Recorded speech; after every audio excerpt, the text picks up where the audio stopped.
Hello everyone and welcome back to the United Ramble podcast.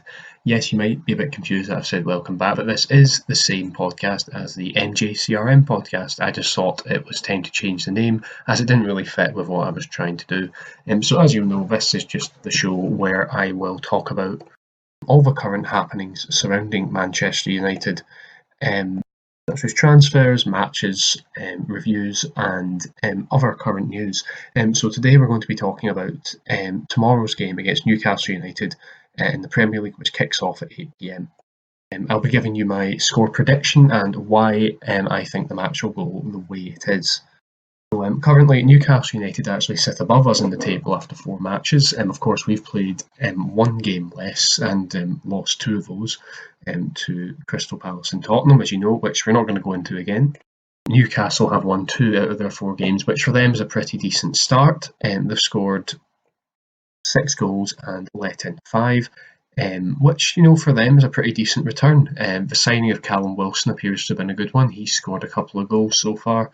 And when he was signed by them, I did think that was a very good move from them. I know we were actually linked to him in January for a while, so it's not as if top clubs haven't been going for him before.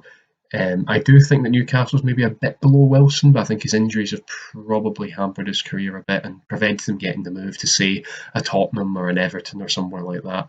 I do think that if we'd have got him, he'd have been a bit, quite a bit below our level, but he would have been a useful player to have to sort of bring off the bench with 20 minutes to go due to his pace. And that's what I kind of want to discuss first here.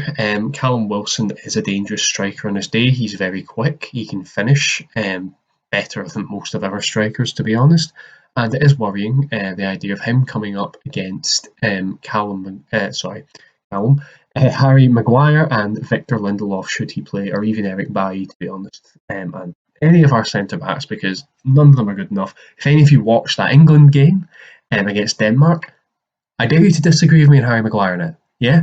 Those of you who slated me saying, he's our club captain, he's the best defender we've got. Yes, he is the best defender we have, but does that make him good enough? No, it just means he's the best out of the rest of them who are even worse, which says something. Harry Maguire is not good enough for Man United and should be sold. I'm not going to go on about him too much, but, get him out of the club. I'm just glad that at the times like this I'm not actually an England fan, because, you must just be so disappointed all the time. You get told that you've got all these world-class players and then you never do anything. I mean, I'm a Scotland fan, so I can't really talk, but, at least our expectations are in check. We're expected to do bad. So anything we do that, is good is, massively hyped up, and rightly so, because we don't do it very often. But England, you kind of hype up your own players too much, and it's really your own fault. I'm sorry. Anyway, that's not really the point of this video. It is worrying of Callum Wilson running up against Maguire, because if there's a ball played over the top by John Joe Shelvey, which he's not the best player, very overrated Shelvey is, but he can do a good pass occasionally, and all he needs to really do is one. Wilson run over the top and just outpace Maguire and Lindelof, and we're in trouble again. We can't even really rely on David De Gea too much anymore, because it's David De Gea, and he's not what he was. So that's really Newcastle's main threat. They're not a great team, right? But they've started well to the season. They can provide an upset. They did last season with a draw at Old Trafford. Another game we should have won. It's kind of a story of the past 7 years. Should have won it, didn't. But I'm not going to go on about Newcastle too much, because, to be honest, Wilson is the main threat. And I know we do have Jamal Lewis as well, who's quick, but I don't know too much about him. Anyway, so obviously we've signed some players as well now, eventually. Edison Cavani should start, given the fact that Martial will be suspended following his red card. If we play to his strengths, I think he could get a couple of goals here and start really well. It's a good game for him to come into. I know it's away from home at St James's Park, but there's no crowd, so he's not got the pressure of that. And I do suspect Alex Telles will start as well. I mean, he should do. Let's just hope it's not another Donny van de Beek situation where we've signed them all and they don't play.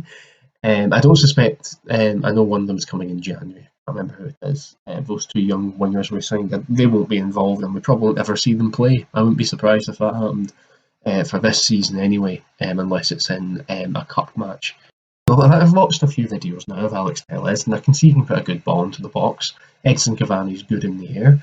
if we can do that against Newcastle, because they've arguably got a worse defence than us, and that's saying something. If we play it right, I think we can do well here. Edson Cavani could get a couple of goals. What do I think the score prediction will be? I'm going to say 3-1 to Man United. And the reason I think that is, I think Newcastle may take the lead here because I think Harry Maguire's confidence is rock bottom at the moment, and I wouldn't be surprised if we see another mistake from him tomorrow. Again, it's probably going to be a Callum Wilson goal over the top or something, and he'll be caught out. Lindelof, I'm not going to go on about him anymore. Remember we used to call him Iceman? We don't call him that anymore, do we? He's fucking melted. Alex Telles, don't know enough about, but I think, don't know enough about him. I'm not going to comment on him. Wan-Bissaka is solid, but he's not going to really be at fault for the goal. But he's not been as good this season, so you never know. But basically, I do think there was a mistake in this defence tomorrow. But I do think Edson Cavani will give us a lift, certainly going forward. I think Pogba will enjoy playing with him if he starts. Personally, I think he should be on the bench, Pogba. I don't think he deserves to start. I think Donny van de Beek should be given a go here, but that won't happen. And we're going to lose Van de Beek and Pogba next summer. I bet you, right? Van de Beek's agent will be on at us and he'll try to get a move out of the club due to lack of game time. And we'll be stuck with Matic and McTominay in midfield and we won't replace them. That's that to look forward to. But anyway, get back to the game. I'm kind of rambling a bit here, but I suppose that is the name of the podcast, the United Ramble. So, just deal with it, I'm afraid.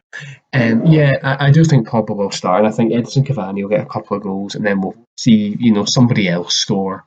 We'll go 2-1 up, and then maybe in the last 20 minutes or so, somebody will get a third up. Somebody like Juan Mata off the bench or something. It'll be a fairly standard performance, but I do think we've got enough to beat Newcastle. I could be wrong here. This is going to be quite a short video. There's not much more I can say about it really, but overall I think we've got a mistake in us, but maybe not too many, I hope, which means Newcastle can beat us because they shouldn't be beating us. I just think we've got enough going forward because Rashford will still be playing. Obviously Cavani should start, Pogba, Dan James, the great player that he is, who only can seem to run in a straight line. But I do think we've got enough, and we should beat them 3-1 at least. So that's that. Please do let me know in the comments what you think the score will be tomorrow. If you disagree with me, please let me know why. And also let me know what you think of Harry Maguire. Yeah, that's what I want to know. Do you still think he should be playing for Man United? I don't. He was never good enough. How did we pay 80 million for him? But anyway, let me know below, and if you could also like the video, that would be very much appreciated. Cheers, and I'll see you in the next video.